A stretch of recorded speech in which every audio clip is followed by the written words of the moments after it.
So ngayon guys, meron talaga tayong maka-encounter ng gantong customer na ganda ng bahay niya guys.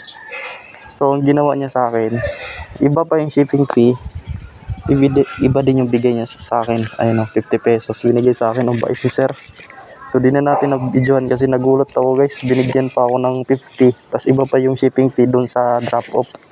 So ito lang yung pinadala guys, ito 4 na karton na maliliit, magaan lang. So bait ni sir, sana ganito lagi yung mga customer, mabait. Tignan mo, kaya pala siya pinagpala ng ganito dahil sa kabaitan niya.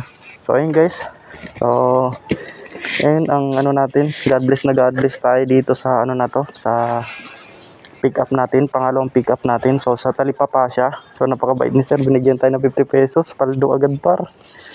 So ayun, thank you sir, kung mapanood mo man to, thank you sir. Yung bahay niya guys, ang ganda. Okay sir, maraming salamat, God bless. Bihira guys, pasira na yung bag natin. Bukas na delikado to kasi nandito yung pera natin So kahit anong gawin natin, nabubuksan. Ayun So delikado na siya, di na siya pwede lagyan ng pera. So ito na drop off na natin guys dito, banda. Yung binigyan tayo ng 50. Sir guys, ayan, yun na kulay green. Ang bait guys.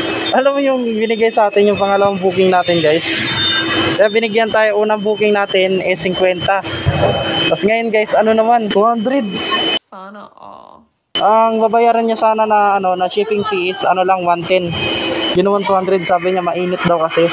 So ayun, binigay sa atin 110 guys. Ang bait ni sir. Swerte. So paldo agad yung dalawa nating booking. Dalawang booking natin paldo par. So naka-jackpot tayo ngayon. Kung walan tayo ng kabutihan, lalo na sa ating mga customer, maging mabait lang tayo, di ba? So yun, unang nagagad natin, unang baba agad natin, dalawang nakuha natin. Sobre lang yung guys, 200 binigay, ang bait ni sir. Ngumiti pa sa akin, sabi niya mainit daw kasi. So ayun, so naka 200 tayo, sobrang laki ng tulong nito guys. So ayun lang guys, share ko lang sa inyo. So sa mga lalamog rider dyan, syempre maging lang tayo, tapat tayo sa ating tungkulin sa trabaho natin, huwag tayo magloko. Huwag natin gayahin yung mga ibang customer na nang-i-scam.